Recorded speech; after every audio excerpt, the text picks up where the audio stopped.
On November the 2nd, 1961, something astonishing happened. The United States amateur boxing squad were trounced 10-0 by Britain before a packed-out Wembley indoor stadium. Nothing short of a catastrophe for America. Yet, just 30 years later, British children were emulating the Ali Shuffle and Tyson Peekaboo style. America's fighters had become the gold standard, the template for which to aspire to, but would Britain really deviate from its principles to accommodate this hands-down showbiz style of fighting? Well, the truth is not so simple. He's an exciting fighter, as you say. I think he's a more exciting fighter to watch. I think Bermondsey has won more Lonsdale belts than any other district. It was Cooper who was doing it now. It was all coming together, the confidence and the timing. Firstly, it's important to establish the characteristics behind Britain's boxing programme in the 1960s and 70s. Let's dissect the traditional technique of the island's boxers before uncovering the culture and values. In this period, British boxing still largely mirrored the principles set out by former pugilists and champions. Trawling through the early works of British boxers like Freddie Welsh, Jimmy Wilde, Jim Driscoll and Bombardier Billy Wells, the basic cornerstones of the British boxing style were cemented.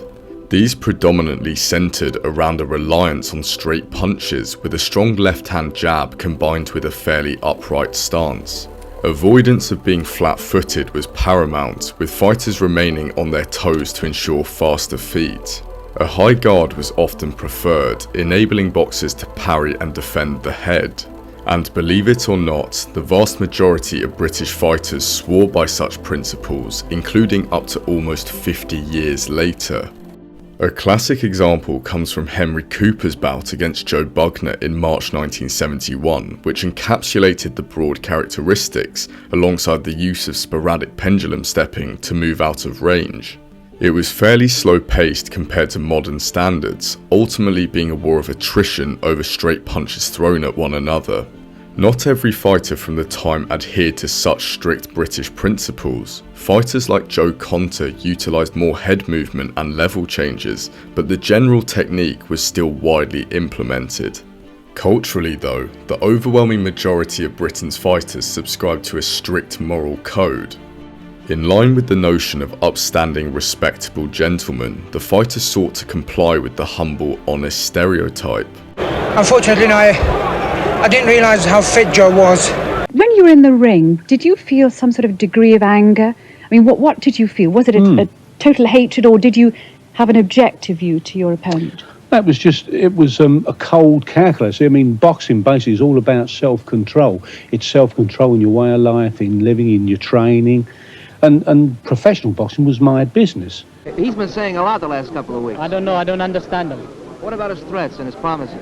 What about them? I think he's a very good fighter, very tough, as he proved, and he's winning of the Olympic gold medal. Form itself, it speaks for itself, so I'm up against my toughest fighter of my career, and I've prepared for it as such.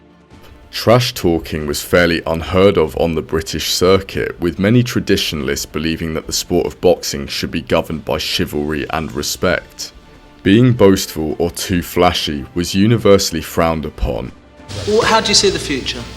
Well, I see it pretty good, I feel like, in about 6 years' time I hope to be a heavyweight champion of the world, not being boasty or flashy or nothing like that, but it's a rocky road, the boxing game, anything could happen, just keep the fingers crossed and keep training hard. I've got youth on my side, so... Should I have my money on you on Tuesday night? Well, I'm not a gambling man myself, but if you want to put a few bob on, it's as good as anything. But going by Leeds and Sunderland, you can never tell with these things, like...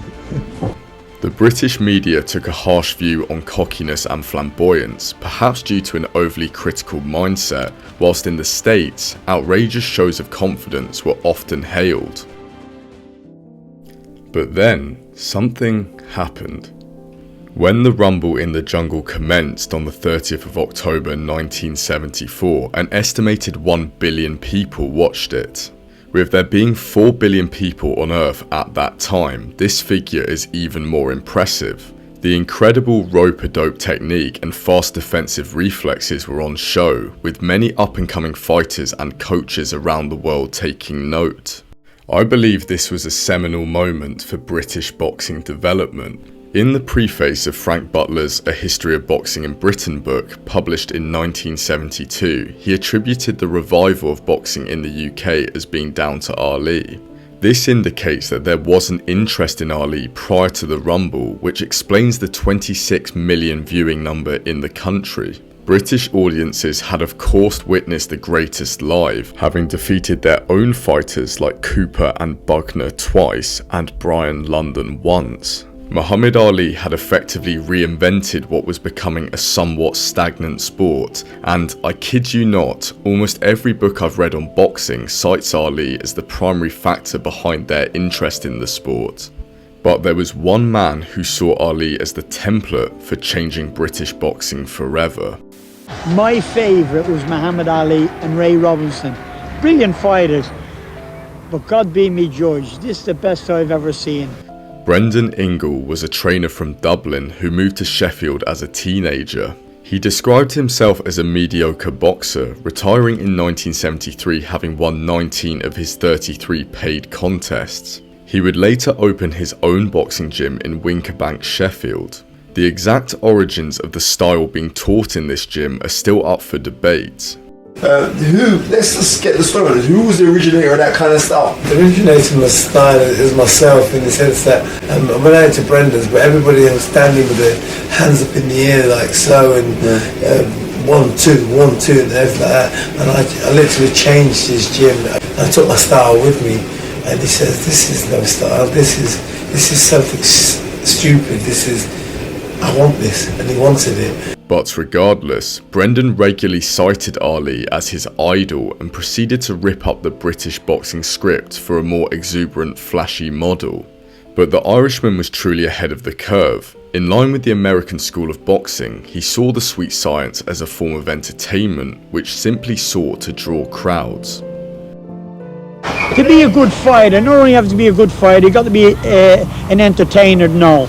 And Nazim took it like a duck to water, but say he's an innovator. Yet what did this primary focus on entertainment mean for the boxing technique? I come in for a lot of hassle off people because you see, you've always got to keep your hands up. I says, well, really, I says the great fighters in the 20s and the 30s, they were very, very loose, they were very, very agile, and but they boxed either orthodox or southpaw. I started teaching orthodox southpaw switch. The classic European high guard was traded for a lowering of the hands, with boxers becoming more comfortable in evading punches through slick footwork and head movement. In contrast to the rigidity of the previous stance, Ingle's fighters were taught to remain comfortable in various stances, allowing his boxers to throw punches at awkward angles, while bamboozling the opponent. When more traditional boxers like Spencer Oliver visited the Ingle gym, the contrast became apparent. Whoever's trained him, I'd sack him, because his feet are not in coordination with his hands. Now watch, one shot. The floor is covered with coloured lines and circles, all designed by Brendan, so his fighters can work on their balance and footwork. There was substantial pushback from the media and traditionalists. But I was not saying that the system doesn't work. What I'm saying is, all right, you've got to be there for my money, I think that you've got to be there from the beginning. And I thought that, you know, Brendan was a little bit disrespectful to my own, not to me, but to my own trainer by saying, you know, if I was his trainer, I would have sacked him, you know, this is terrible and all that. But also, you know, it's not going to work for everybody. Would it be too difficult for you to blend to Brendan's ways? Well, I think there are different strokes for different folks, and I think at the end of the day, Brendan teaches a certain style, produces a certain style of fight, which can go on to be very successful in the professional arena, same as many other trainers do. But in light of damaging losses by the traditionalists to Americans, some adjustments clearly needed to be made. And with the success of Ingle's fighters like Johnny Nelson, Harold Graham, Ryan Rhodes, and of course Prince Nazim throughout the 1990s, the Americanized style appeared to be working to some degree. However, perhaps the most dramatic change came from the attitude and principles of the new generation of boxers. Entirely at odds with prior doctrine, these new fighters were insanely confident, often reveling in the trash talk. Right, well, cut this shit, right? Look, I was the challenger, he was the champion. I went in the fight, as far as I was concerned, I threw the most punches. Now look at my face. I'm still the prettiest guy in the world, so you can't really say anything much. The guy ended up with a cut on his nose, a cut on his eye. And the talent that I've got from God, and I'll make that in a big sound by saying it is from God. Can I just say, he's right in front of me, and I can honestly tell him that I'm going to knock him spark out. I'm going to knock your spark out. Accompanying this, the boxers would seek to entertain, dancing and performing bizarre tricks throughout fights. Whilst British fighters of the past had sought to bury their emotions, adopting a robotic-like facade, Brendan routinely instilled self-belief in his boys. My face is what? Down. If it's down, I look what? Sad. You've got the what? Smile. If you do that, I'll be looking down there. Ryan Rhodes, let me see a smile. You got me? Oh, he's broke his teeth in. You got the smile. A lesser-known fighter from Ingle's gym, Daniel Thorpe, pointed out that during the sessions, half the time we didn't even do any boxing, instead singing, dancing or public speaking in front of the other boys. This sort of training correlated more to American expressiveness compared to the reserved, stiff upper lip approach of the British. Red and yellow and pink Can't hear and you. green. Can't hear you. Red and yellow and pink and green. Orange and purple and blue. What do you think that does for you? Wayne? Look, you're looking down there. What do you think that does for you? Self-confidence. Gives you confidence. Why? Because when you get into box, it's going to be what? Oh, people call you names. People are going to call you names. People are going to be watching. You probably got 500 or 600. You're going to be boxing in Liverpool. And them Liverpool kids don't take no what? Prisoners. I believe I can fly. I believe I can touch the sky. So a lot of the kids are basically shy. So you see them when they get in here, the first song they learn in here when they're doing it. Red and yellow and pink and green. You want my hands and my feet and my voice are all in what? Coordination? Yeah, sure. By becoming more comfortable with performing, Brendan sought to offset the stage nerves which had perhaps plagued British boxers previously. Now you may be thinking, Alex, how does one small gym in Sheffield changing its approach to an unorthodox one signal an American takeover in the UK? Well, you see, the shift of culture and technique was actually spreading across much of the British circuit. And this man, the man they love to hate, the Booze, he'll vault over the top rope. He always does. Tonight won't be any different. What I tell you. Akin to Brendan, fighters like Chris Eubank Sr. realised that boxing was about performing and entertaining crowds, and thus selling tickets and pay-per-views. I believe Eubank was simply ahead of the curve due to him moving to the South Bronx district in New York at 16. Having trained at the Jerome Boxing Club before fighting at Madison Square Garden on certain occasions, I feel he noticed the power of America's promotion methods and sought to apply it in a British context. He's the real hype. I come up the hard way. I didn't have Frank myself, boy. You had your time. Let's have some parliamentary procedure here, all right? Oh, God. I have to say, there seems an element of genuine hate between these two, Ambrose. For sure. I don't hate the man. I just want his WBO title. He would stare down the crowd before jumping over the ropes, ultimately reveling in the pantomime villain role. People would effectively pay to watch him lose, with his WBO title defense against Gary Stretch drawing 12 million TV sets, and his second bout with Michael Watson drawing 16 million. Prince Nazim would obviously follow a similar plan, somersaulting over the ropes before dancing, goading opponents and playing up to the crowd. I personally feel these theatrics would have been criticised in decades beforehand, but regardless, British boxing was beginning to adopt an American model. But it wasn't solely Ingle's gym teaching a new unorthodox style of the sweet science though. The reputable Repton Boxing Club was also tutoring its emerging prospects to fight in a more Americanized style. I like to be loose, I like to move about, I like to move my head, I like to be cocky. Whereas England boxers, the England trainees, they want you straight up, like you're playing a trombone. Do you know what I mean? They want all prim and proper punches, but I don't like that. I like just to box naturally, like, alright then, I'm going to have to keep my hands up, I'm going to have to do certain things textbook style. But at the end of the day, I like to box the way I want to box. I like to move, I like to step, I like to do moves which people don't do. Whereas the Americans just slip, they roll, they move, they throw different kinds of shots, they vary the tempo, they switch, they can move, they don't get too ruffled, then they go, they can block, nice and cool. The boxers speaking here were Danny Hunt and Courtney Fry, who both went on to have somewhat mixed careers. Hunt retired with a record of 18-2, while Fry finished with 19 wins and 8 losses. Regardless of this, the 1994 footage underlines the aspirations and dreams of younger British boxers at the time, as they actively looked to emulate American fighters.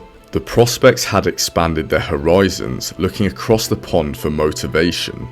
A substantial cultural shift had taken place.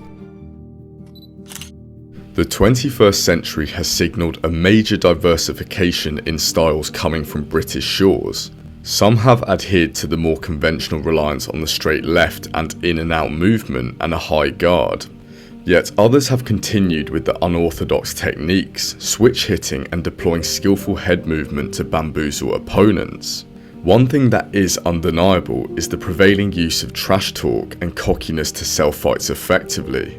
I'll fight David Price any day of the week. You see you plumber from Liverpool, it's personal between me and you, and I'm going to do you some serious harm, you big stiff idiot. You look like is the donkey now? Who is the donkey now? Trust me, I got more than that. Go. One second. Right, Chris Eubank Jr., hang on. Well, I can't even say the name. Win, lost. Who's that? That's Billy Joe Saunders there. That's on paper, mate. Don't disrespect. No, you can't intimidate me. Don't disrespect. You can't intimidate me. Don't disrespect. You can't intimidate me. Daniel, don't Who do you disrespect. think you are? In this sense, the late 80s and early 90s signified a seminal moment in British boxing. American boxing had seen extensive developments in its culture and technique throughout the 60s, 70s and 80s, leaving other nations, including Britain, playing catch-up. Brendan Ingle was instrumental in instigating this much-needed change, going against the curve and tearing up the traditional British boxing script. The mainstream pushed back, being characteristically adverse to switching up the norm. But, in my view, British boxing was beginning to be left behind, so the combination of Ingle's brashness and the feuds between Watson, Eubank, Benn and Collins breathed much needed life into a stagnating sport. However, now I want to hear what you guys think. Was it time for Britain's traditional model, both technically and culturally, to be revised to compete on the world stage? Or do you think the move to an American model, including implementing the pay-per-view system and scrapping free airing of boxing on terrestrial TV, actually harmed the widespread popularity of the sport? After all, boxing is probably not as popular now as it was in the mid-80s and early 90s. Does modern day boxing lack the respectful element it used to possess, or is it simply more entertaining now? Let me know your thoughts down in the comments below. Thank you so much for watching. Please consider liking and subscribing, it means the most. Also, if you have any mates who are into boxing, please share the channel with them as it would be great to grow further. Many more videos are coming soon, stay tuned, cheers.